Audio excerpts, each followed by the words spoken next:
이번엔 주변의 헌신적인 도움으로 구사 일생한 사람들의 이야기를 한번 또 들어보겠습니다. 이동현 차장. 네. 주인 살린 개. 이게 먼저 궁금해요. 이 얘기부터 좀 해주시죠.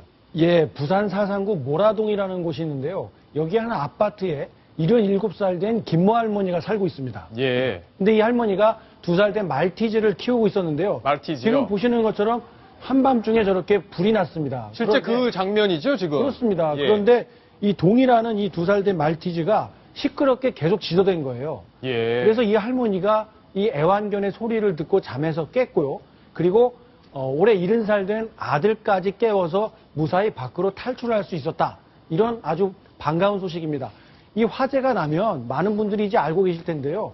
이 연기 때문에 질식사하거든요. 그래서 이 유독가스에 한 3번만 들이마셔도 정신을 잃게 되고 결국 피하지 못해서 사망하게 되는 그런 예. 참변들이 많이 발생하는데 이 불이 나자마자 애완견이 주인에게 쉴 새 없이 짖어대는 바람에 목숨을 구할 수 있었다. 이런 훈훈한 이야기입니다. 정말 상을 줘야 되는 그런 애완견인데 조금 전에 77살 할머니라고 그러셨는데 아들이 70살일 수는 없을 것 같은데요.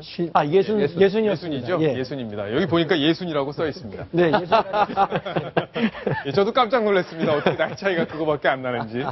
자, 당시에 현장을 들어갔던 소방관이 있습니다. 소방관이 할머니가 어떻게 구조가 됐는지 그 장면을 설명하는데 직접 한번 들어보시겠습니다. 그 집은 전체 연소가 다 됐고 3층으로 연소 확산됐고 안방에 계셨고 아들님이 작은 방에 입구 쪽 작은 방에 계셨는데 그 걔가 거실에서 불나는 거 보고 걔가 짖는 소리에 할머니가 일어나가지고 보니까는 불이 보이더라. 그래서 아들 깨워가지고 대피를 했다고 그렇게 진술을 하고 계세요. 적으로 말씀드리자면은 인명 피해가 발생했겠죠.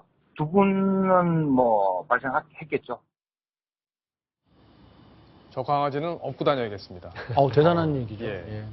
자, 다른 강아지가 또 사람을 살린 그런 경우도 또 있었다고요. 예, 이번에는 경북 구미에서 있었던 일인데요. 네. 한 개 주인이 술에 취해서 그만 길에 쓰러져 있었다고 합니다. 그래서 술 때문에 좀처럼 이렇게 깨어나질 못하고 있었는데 같이 있었던 이 사람의 진돗개 한 마리가 끝까지 주인 곁에서 맴돌고 그리고 차량이 다가오면 짖어서 예. 가까이 오지 못하게 그렇게 개가 주인을 끝까지 지켜줘서 결국 큰 탈 없이 집으로 돌아갈 수 있었다. 이런 이야기도 있고요. 또 바다 건너 멀리 영국에서도 비슷한 일이 있었다고 하는데요. 한 소녀가 이 숲속에서 길을 잃어서 잘못하면 저체온증으로 목숨을 잃을 뻔했다고 합니다. 왜냐하면 이 물에 젖어서 체온이 급속도로 떨어지고 있었다고 하거든요. 예. 그런데 같이 있었던 애완견을 끝까지 꼭 끌어안고 걔도 그 주인이 몸이 젖어 있었기 때문에 상당히 추위를 느낄 수 있었는데 그런 거에 아랑곳하지 않고 주인 품에 꼭 안겨 있는 바람에 예. 이 소녀가 체온을 유지해서 다음 날 주민들에게 구조될 수 있었다. 이런 훈훈한 이야기까지 전해왔습니다. 걔가 그걸 알고 그랬을지는 모르겠는데 정말 뭔가 신통한 부분이 있는 거죠. 개들이 지능이 뭐 높다고 해서 이 사람들의 어떤 정말 100% 교감이 되진 않겠지만 주인이 위험에 빠져 있구나. 내가 저 사람을 어떻게 해줘야겠다. 이런 최소한 요 정도의 생각은 하고 움직이지 않나 이런 예. 생각은 듭니다. 여기에서 개와 고양이의 차이가 분명히 크게 갈리나요? 갈립니다. 예. 개는 사람을 따르고요. 네. 고양이는 자기가 있는 집을 따릅니다. 집을? 그래서 예. 가끔 왜 우리가 그 이사 가거나 했을 때 고양이는 절대로 안 가려고 그럽니다. 그 개는 왜 주인을 따라서 어떤 딴 집에 놔두고 갔는데 끝까지 찾아온다는 그런 이야기도 나오지 않습니까? 예. 우리 개는 그만치 예. 인간과 가장 오래 같이 있었던 짐승 중에 하나입니다. 이사 갈 때 개 얘기하니까 갑자기 여담으로 그게 생각나네요. 그 남편들이 이사 갈 때 꼭 개를 안고 가야 안 놓고 간답니다. 예, 그런 얘기가 생각이 나네. 저희 카카오톡 친구 중에 고양이를 아주 좋아하시는 분이 계시는데 그분이 우리 여상원 변호사님 말씀을 듣고 어떻게 또 오늘 글을 올려주실지 저도 궁금합니다.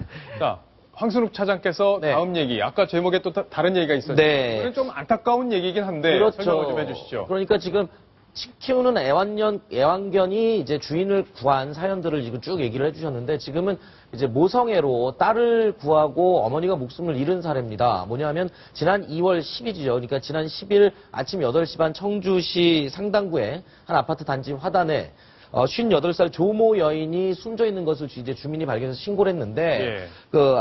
2층에 사는 주민이었습니다. 그런데 이제 2층에서 떨어져서 베란다에서 추락해서 숨진 것으로 이제 확인이 됐는데 알고 보니까 그 28살 황모 씨 딸입니다. 예. 딸이 아파트에서 떨어져서 스스로 목숨을 끊으려고 하는 것을 만류를 하다가 만류하다가. 떨어지지 못하게 이제 만류를 하다가 당신이 대신 떨어져서 예. 이제 목숨을 잃은 것으로 이렇게 확인이 됐습니다. 결국에는 그 20대 딸은 어떻게 앞으로 그 명예를 지고 살지. 그런데 걱정이네요. 이유가요. 네. 이 28살 황모 여인 딸이 정신질병을 앓고 있었답니다. 그랬군요. 그리고 정신질병을 앓고 있어서 이제 여러 번 자살 시도를 했었는데 이번에도 또 아침에 또 자살 시도를 하니까 어머니가 급하게 말리다가 예. 아마 이런 변을 당하지 않았나. 그리고 이 딸은 이제 정신병원으로 치료를 이제 보내게 됐다고 합니다. 그렇군요. 자, 이번 소식도 여기까지 좀 정리를 해봐야겠습니다. 자,